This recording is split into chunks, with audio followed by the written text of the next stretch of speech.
Hello friends, this is Chetan.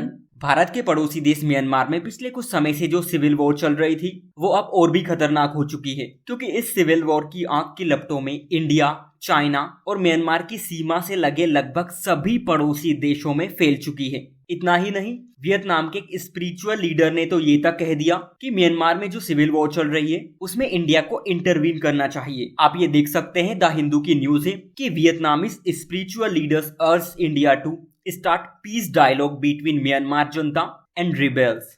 Myanmar के north, north west and south east के बहुत सारे इलाके युद्ध के मैदान बन चुके हैं और म्यांमार का रखाइन प्रांत जो भारत के बेहद करीब है उसमें भी संघर्ष काफी तेजी से चल रहा है। म्यांमार की सेना ने कुछ जगहों पर हवाई हमले किए और इसके काउंटर में जो रिबिलियंस हैं उन्होंने म्यांमार के लगभग 50% हिस्से पर कब्जा कर लिया। म्यांमार की आर्मी तो ये कह रही है कि पूरा देश टूटने की कगार पर है। म्यांमार में हिंसा इतनी बढ़ चुकी है कि वहां के लोग पलायन करके इंडिया में शरण ले रहे हैं और रिसेंटली इस पर हमारे जो विदेश मंत्रालय है उसने इस पर चिंता भी व्यक्त की है और लड़ाई को खत्म कर दिया जाए इसका आह्वान भी किया है। फ्रेंड्स, समझेंगे पूरे इशू को और साथ में ये भी समझने का प्रयास करेंगे कि म्यांमार की इस सिविल वॉर से इंडिया के ऊपर क्या इम्पैक्ट पड़ रहे हैं। एक्चुअली हुआ ये कि 2021 में म्यांमार में जनरल इलेक्शन हुए थे जिसमें नोबेल पुरस्कार विजेता आंग सान सूची की सरकार बनी थी, लेकिन वहां की सेना ने निर्वाचित सरकार के हाथों से जबरन सत्ता छीन ली। पूरे देश में इसका बड़े पैमाने पर विरोध हुआ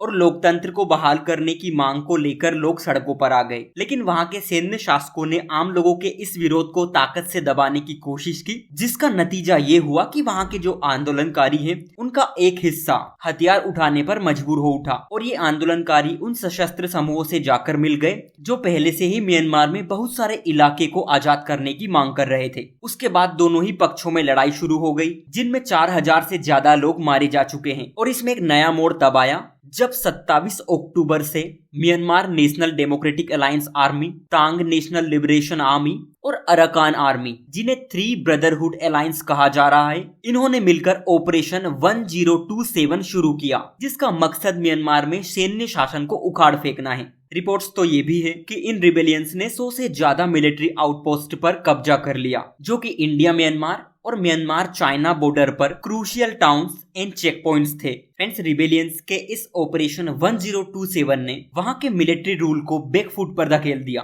क्योंकि चाइना म्यांमार बॉर्डर पर एक क्रूशियल ट्रेड पॉइंट है जिसका नाम चिनस्वे है, उस पर कंट्रोल कर लिया, जो कि वहां के मिलिट्री का एक मेजर रेवेन्यू सोर्स था। वहां पर सैन्य तख्ता पलट के बाद पहला ऐसा मौका है जब वहां के रिबेलियंस ने इतने प्रभावी ढंग से कोऑर्डिनेशन किया। रिबेलियंस के इस ऑपरेशन के चलते म्यांमार की सेना और पुलिस के लोग उनके सामने सरेंडर कर रहे हैं, क्योंकि आपको याद होगा कि कुछ दिन पहले ही म्यांमार के 40 से ज्यादा सैनिक भागकर भारत की सीमा में घुस गए थे, जिसके बाद उन्हें वापस म्यांमार पहुंचा दिया गया। कुछ लोगों का कहना तो ये भी है कि इन सभी के पीछे चाइना का हाथ है, क्योंकि चाइना इस रीजन को इन्फ्लुएंस कर रहा है और इन रिबेलियंस को इनडायरेक्टली हेल्प भी कर रहा है। इन सभी के चलते म्यांमार की जो आर्मी है उसका मोरल काफी डाउन हो चुका है और इनकी पूरी बटालियन बिना किसी लड़ाई के सरेंडर करने लगी है। ये ऑपरेशन आगे क्या रूप लेता है और इसके क्या रिजल्ट होंगे, ये सवाल अपनी जगह है, लेकिन इसका direct impact India Myanmar border पर पड़ रहा है, क्योंकि म्यांमार से भारत की सीमा में आने वाले रेफ्यूजी बड़ी संख्या में देखे जा रहे हैं। कुछ हफ्ते पहले 5000 रेफ्यूजी को मिजोरम आते देखा गया। फ्रेंड्स, अगर आप म्यांमार की लोकेशन देखेंगे तो भारत और म्यांमार की बॉर्डर 1643 किलोमीटर लंबी है।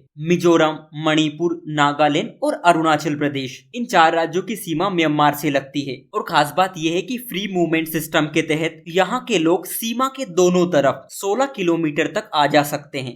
फ्रेंड्स, म्यांमार की ये दशा भारत की सुरक्षा के लिए काफी चिंताजनक है, क्योंकि जब से सेना ने म्यांमार में तख्तापलट किया तब से, यानी पिछले 2 सालों से चिन समुदाय के करीब 30,000 लोग रेफ्यूजी कैंप में रह रहे हैं। इसका मतलब है कि जैसे जैसे म्यांमार में ये तनाव बढ़ता रहेगा वैसे वैसे इन लोगों का भारत की तरफ पलायन होता रहेगा, क्योंकि आपको याद होगा कि पिछले कुछ सालों में म्यांमार से बहुत सारे रोहिंग्या कम्युनिटी के लोग भारत में घुस गए थे। इससे सबसे ज्यादा प्रभावित होने वाले राज्य मिजोरम और मणिपुर है, जहाँ के हालात पहले ही बहुत बुरे हैं, क्योंकि आपको याद होगा कि पिछले कुछ महीने में वहाँ पर जो कुकी और मेइतेई कम्युनिटी है उनके बीच एक जंग सी छिड़ गई है।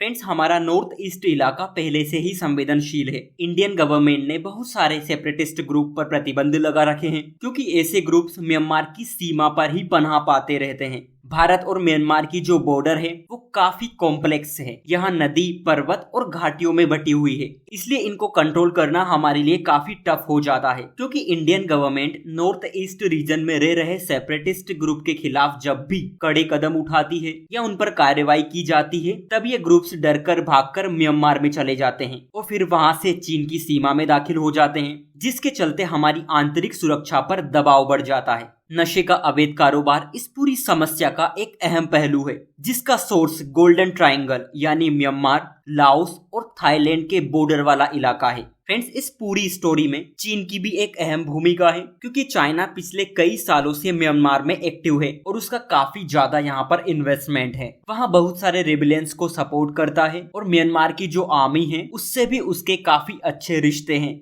फ्रेंड्स, इस क्राइसिस का प्रभाव इंडिया की एक्ट ईस्ट पॉलिसी पर भी पड़ेगा, क्योंकि यहाँ पर भारत के बहुत सारे स्ट्रेटेजिक प्रोजेक्ट जैसे IMT ट्राइलेटरल हाईवे हैं, जो इंडिया के आसियान स्टेट्स के साथ कनेक्टिविटी में एक क्रूशियल रोल प्ले करते हैं। इस तरह के कॉन्फ्लिक्ट यहाँ के रीजन, स्पेशली इंडिया के north east states and socio economic condition के सामने खतरा उत्पन्न कर सकते हैं। इस क्राइसिस के चलते भारत को बहुत सारे डिप्लोमेटिक चैलेंजेस फेस करने पड़ रहे हैं, जिसमें चाइना फैक्टर्स, इंडिया के आउन इंटरेस्ट, रेफ्यूजी प्रॉब्लम, और भारत के विदेश मंत्रालय ने पिछले दिनों ये भी कहा है कि भारत म्यांमार में पीस, स्टेबिलिटी एंड डेमोक्रेसी को रिटर्न करना चाहता है। और फ्रेंड्स, म्यांमार की कंडीशन भी कुछ ज्यादा ही खराब है। यूनाइटेड नेशन की अगर हम माने तो सिर्फ पिछले महीने में 70 लोगों की मौत हो चुकी है, 100 से अधिक लोग घायल हैं, जबकि 2 लाख से ज्यादा लोग डिस्प्लेस हो चुके हैं। लेकिन एक क्वेश्चन आपके माइंड में रेज हो रहा होगा कि इन रिबेलियंस की आखिर डिमांड क्या है। फ्रेंड्स, म्यांमार के एथनिक ग्रुप्स पिछले 50-60 सालों से अपनी सरकार के खिलाफ हैं। वे अपने प्रभाव वाले इलाकों को आजाद करना चाहते हैं, और अगर आप देखेंगे कि 2011 से 2021 तक वहां पर लिमिटेड डेमोक्रेसी थी, यानी सीमित लोकतंत्र था। इन रेबेलियंस को मेन स्ट्रीम में लाने का प्रयास भी किया गया था। वहां की गवर्नमेंट कुछ हद तक सफल तो हुई,